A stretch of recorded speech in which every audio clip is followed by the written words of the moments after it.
భోజనం బెల వినిపించడం లేదా? తొందరగా వచ్చి భోంచేయి. సార్, రాజు అన్నం తిన్నంటున్నాడు.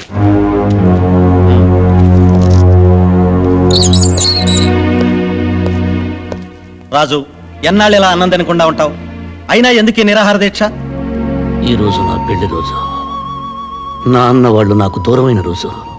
బాధలందరికీ ఉంటాయి. అన్నం తిను. అయినా 2 రోజుల్లో విడుదల కాబోతున్నావు కదా. విడుదలైనా తిరిగి ఇక్కడికే వస్తాను.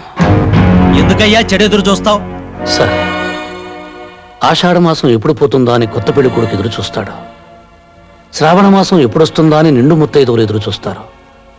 నేను ఎదురు చూస్తున్నది ప్రతీకార మాసం కోసం. అంటే మళ్ళీ జైలుకి వస్తావా?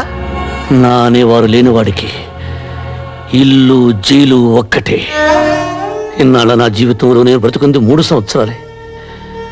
నా భార్యతో నా పాపతో కలిసి స్వర్గం చూశాను. అంతా కోల్పోయాను. గుడిగట్టిన దీపంలో ఆరిపోయాను. ఆ బ్రతుకుల్లో చీకట్లో చలిన వాడిని బ్రతకనివ్వం. ప్రతీకారం తెచ్చుకోవాలి. వద్దు రాజు, ఆవేశం ఎప్పుడూ పశ్చాత్తాపంతో అంతమవుతుంది. ఆ ఆవేశం లేకపోతే నేనే లేనని చాలా మంది చెబుతుంటారు.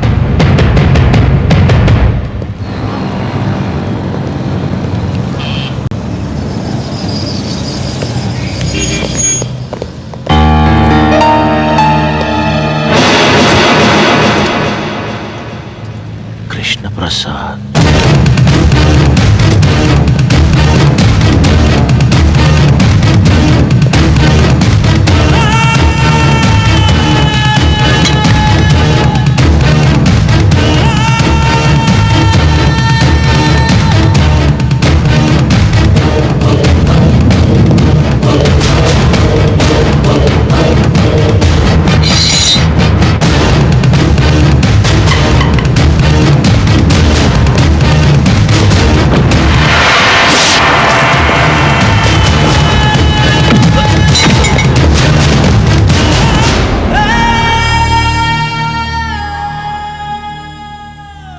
నువ్వా?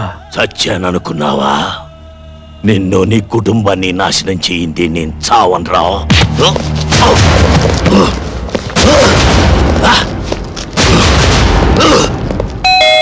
వస్తున్నా. అన్నయ్య గారు మీరా? రండి రండి, ఎన్నాళ్ళైందో మిమ్మల్ని చూసి. రండి కూర్చోండి.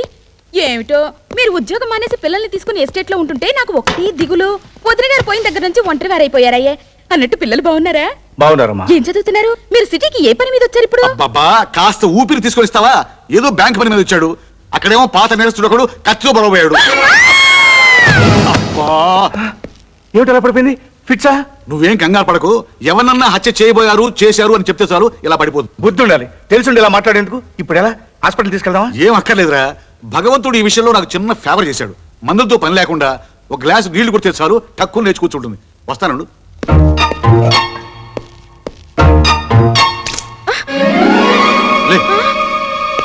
అన్నయ్య గారు మీకేం కాలేదుగా? గుచ్చుకోలేదు. తగిలింటే పోయి ఉండేవాడు. బంగాళాఖాతంలో ముంచా. దీని మూలంగా వాటర్ బిల్ పెరిగిపోతుంది. లే లే, ప్రాణాలు తీస్తున్నాం. ఏమైంది? ఏమీ కాలేదు. నువ్వు మళ్ళీ పడవు. వెళ్ళి కాఫీ పట్టరా పో. అలాగే. ఇదిరా వరుస. ఒరే కృష్ణ, నీ మీద అటాక్ చేసిన ఆ శంకర్ దాదా గారిని లైఫ్ లో దేనికి పనికి రాకుండా చేస్తాను.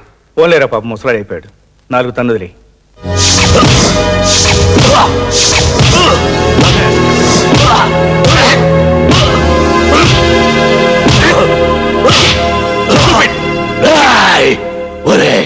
కాకి, నన్ను చంపిన కృష్ణప్రసాద్ని బతికించలేరు.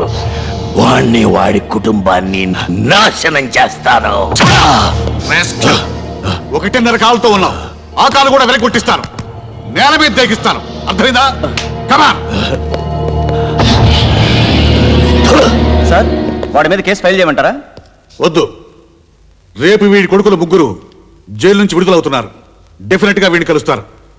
వీడిని ఒక కంట కనిపెట్టి ఉండండి. ఓకే? Yes sir. ఇక్కడికి ఎందుకు వచ్చావు? సరే, ఏదో ఇబ్బందులు ఉంటున్నావు. ఇది ఉంచు. ముష్టి వేస్తున్నావురా ముష్టి. నేను జైలుకు వెళ్ళక ముందు నా ఇంట్లో కుక్కలా పడి ఉండేవాడివి. ఎంగిలి మెతుకులు మిగిలితే చాలని ప్రాధేయపడేవాడివి.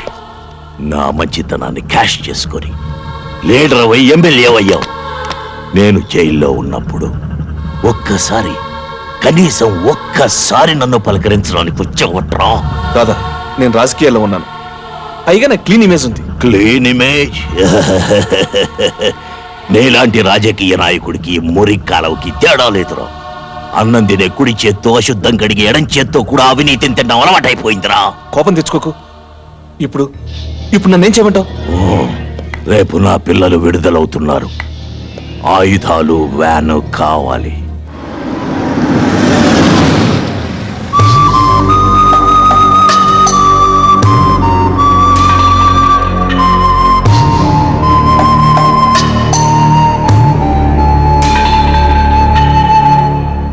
ఇంతకాలం నేరస్తులుగా బతికారు, ఇక నుంచైనా మనుషులుగా బతకండి.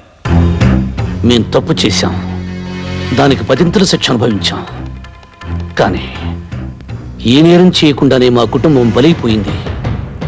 బలి తీసుకున్నవాడు బయట ఏ శిక్ష అనుభవించకుండా బతికిస్తున్నాడు. లేడిని పులి చంపటం మృగధర్మం, కానీ మనిషిని మనిషి చంపటం మానవ ధర్మం కాదయ్యా. మేం మానవులం కాదు, మృగాలం. మేం బయటకు వెళుతుంది బ్రతకటానికి కాదు, చంపటానికి.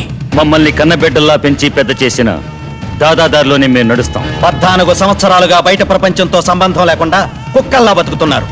ఇకనైనా గతాన్ని మర్చిపోండి. మర్చిపోతాం. మేం పోగొట్టుకున్నవన్నీ మాకు తిరిగి ఇస్తే.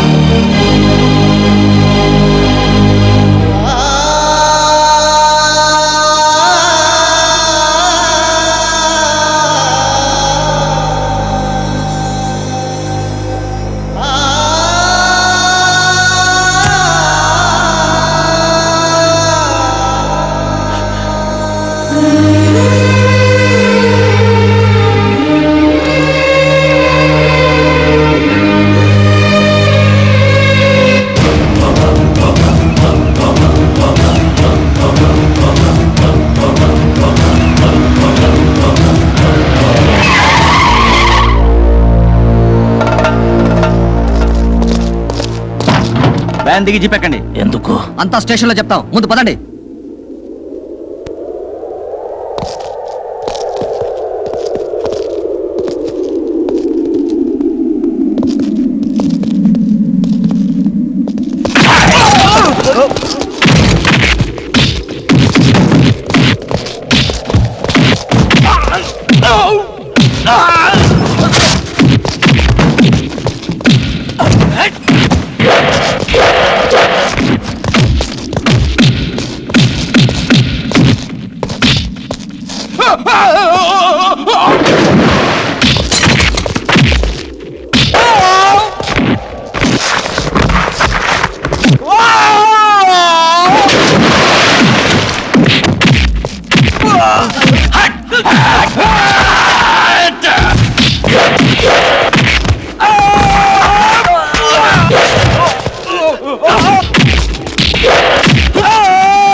వాళ్ళు నలుగురు సిటీ నుంచి తప్పించుకున్నారు. జైలుకెళ్లి జైలర్ని, వార్డెన్స్ ని, ఖైదీల్ని ఎంక్వైరీ చేశారు. వాళ్ళ లక్ష్యం నిన్ను, నీ పిల్లల్ని చంపడమే. పగ నా మీద కదా, నా పిల్లలు ఏం చేశారు? వాళ్ళ మీద ఎందుకు కక్ష? పగబట్టిన వారికి పిల్లలేమిటి, పెద్దలేమిటి? నేరం నేను చేసుండొచ్చు, అందుకు భగవంతుడు నాకు శిక్ష విధించాడు.